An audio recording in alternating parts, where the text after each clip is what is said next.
Okay, so we're here today at, me and Kelty are at Edmonton, pardon me, at Irma Erdell's place, and that's there's a lot of history when we talk to Irma here today, because she was up in the Marathorpe area with Ronan Farms for many, many years, and of course it's still going on, Ronan, but Irma, can you just say where you started, and you and Joe, and talk a little bit about that? Well, yeah, we bought the farm at Ronan Farm long time ago, while we were still in business in Edmonton in the stucco glass production business. Okay. Bought already the land in with the future to move out and farm.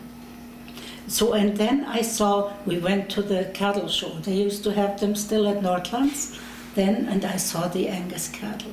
This was about 58 years ago. And I thought they were the most beautiful cattle you could have. You know, they were so nice combed and all. So from then on, I thought about them. And we used to then have a customer, this is important, C.A. Beckett. He was a plasterer too. And he would phone and order what he needed, you know. And, you know, he said, you could give me $2,000, joking just, you know. I said, if I had $2,000, you know. He said, what would you do? I said, I would buy 2 Angus cows. Really? Then he said, you know what, this is what I wanted to do all my life. And never did. He stayed in business. He was a millionaire, that old fellow, anyway. So after that, we did move to the farm, and those cows came available. The first 12 Angus cows we had was from O.A. Brown in the stockyards with papers, the first start we had. And I told you we got to buy the papers. For $50 more, we got to have that, you know, start on that. We had already bought a bull, which for our commercial cattle. So finally he gave in, and he did. Oh, he was saying, oh, the others were not successful, we won't be either. I said, buy them anyway and buy the papers. So that was our start. And from then on, it went good. Good. So it was partly my doings that we had them eat. So talk a little bit about, Irma, about you know, when you started and you went to the sales and where you sold the cattle. Oh, I have all the lists. You know, I have it all written down. But from then on, we met after we sold good cattle. Now, there are many. I can't list them all. But we met Al Maurer, and he was here from Texas to buy the best bull in Canada. So he went around and he came to us, and he got that Aston Enterprise bull, a bull calf from us for Glenloch Farms. So that was nice, you know. They bought him and they used him. Those were the marshals then, the oil companies, and an island in St. Lawrence and whatever. Anyway, he helped a lot to find people. He was a consultant. Right. So what we still have, or what is in our tank, or my tank, I don't know if I transferred it to Ralph, are still the real purebred cattle. Purebred. So like The a bloodlines, Bangor, there's muscles, there's Tex, there's a few more. right? They are the real cattle, and they've got good legs and good performance and everything good. Sure, sure. Yeah, especially the Mac, Ronan Mac. The mother was by Panorama of Eastfield even. Right. And a good one. She was a cow, she had a back like that, feet which wouldn't stop, no trimming, no nothing, you know. And so there you get the good cattle offsprings from. Okay. And what you have to do with cattle too, those were well muscled. Mac was a flat bull, muscled bull. But you need to breed very good muscled cattle to flat. Otherwise you get them shorter or longer and out of shape. You have to do that. Okay. So we did that. Good.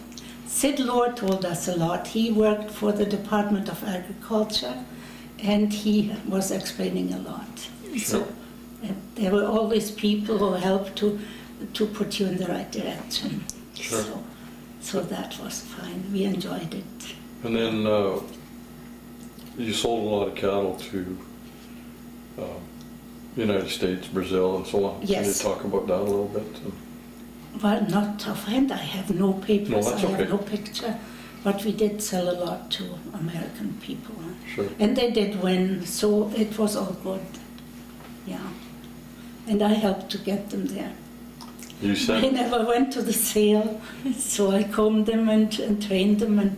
And you know, finally it was that way. I told Joe he has to comb them the last 2 weeks before he goes, because they'll kick him, they don't know him, you know. So he had to, one bull calf even chased him in the corral at the sale place, which didn't help the price, you know. Right. He So didn't like him. you went to the cross-country sale, correct? I went a few times. Yeah, he always went because somebody had to stay home. Sure. Yeah. And then the Superstar, maybe? Yeah, Yeah. that too, yeah. Right? Yeah. That's great. Yeah. So, how many cows did you have at the farm? When Usually around 140 hours. I really enjoyed being in the business. and how many Loved years? the cattle. How many years were you? Do you remember? How many years? In the business, yeah. 40 years. 40 like- years. Mhm. Yeah, sure. Yeah. And In total was farming and also. okay. All right. So it was okay. And you met a lot of people, I suspect. Yes, and I served coffee, I served dinners, I wore out tablecloths for all the people, so it was good. Tell us about your memories of the horse business too. 'Cause Oh my goodness, because I really did good, you know. Whatever I wished for, I won because I used to get to know the pedigrees at Nordlands and Stampede. And I would win a lot. With $20 I would win quinellas and whatnot, you know. Sure. And Joe could pick them by walking. You know, this is where you learn correctness of cattle too. The horses have to be the same way walks, right? Or they can't win, they can't run, you know. So that was all right. After they turned crooked, you know, the jockeys and weight deals, I caught on to that and I was doing so good.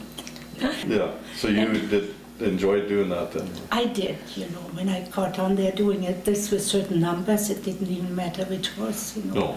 So I just phoned in on the telephone and couldn't go. Oh, I see. So, You didn't always go to the races? no, I phoned in sometimes, just a few. Okay. Finally, I only phoned in on the last race or went there even. Okay. Sure. Yeah, so that was okay. Very nice. yeah. Yeah. So one time I won enough to build a fence for Ralph. The cattle were on the road for 1 mile. So I figured if I would have the money to do this, because they were my cows too. If they hit somebody or somebody hits them, this is dangerous, you know. There was an old fence there, so they would find out where to crawl out and do that. So guess what? I won it all in 3 weeks. Really? With horses and with the machines. Oh. Oh yeah, at Nordlands they had 10 machines. Oh, sure. So I said, Ralph, now go ahead and you hire contractors to build this, you know, 4-wire fence, and I pay for it. So that was over 4,000. Oh, good. That was Good. going good, yeah. Well, that's great. So I did a lot for them. Just Yeah, I just would like to say this day hello to everybody, and I've really enjoyed the business, and I can't be there. Yeah, I'm not driving anymore either. So thank you very much for listening. Yeah. very good. So that is good. Thanks, Ron. Yeah.